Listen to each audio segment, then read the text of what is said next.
susunod na programa ay rated PG. Ito ay nangangailangan ng patnubay at gabay ng magulang para sa mga batang manonood.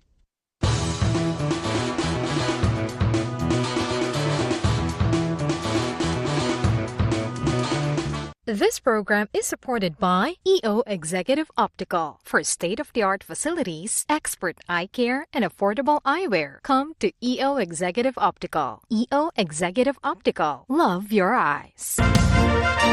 Magandang hapon, Pilipinas. Ngayon ay Sabado, July 25, 2026. Ako po si Luan D. Gonzales at narito na ang mga balitang tinutukan ng mata ng Agila Weekend. We're just fixing it up and making sure that it's not too long or it's not too short. Ikalimang State of the Nation Address o SONA ni Pangulong Ferdinand Marcos Jr. nakatuon sa kanyang accomplishments sa nakalipas na taon.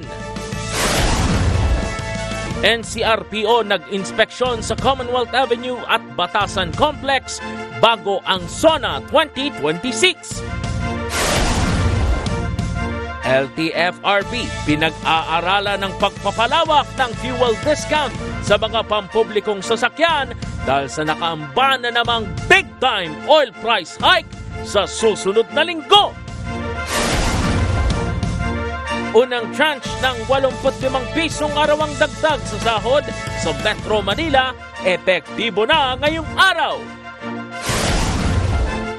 Sa ulat panahon, Bagyong Quiapo nakalabas na ng bansa pero lumakas pa habang patungo sa China. At sa balitang abroad, Iran mas seryoso ngayon sa pakikipag-usap ayon kay US President Donald Trump. So as we bolster our external defense, it is crucial to prioritize capabilities.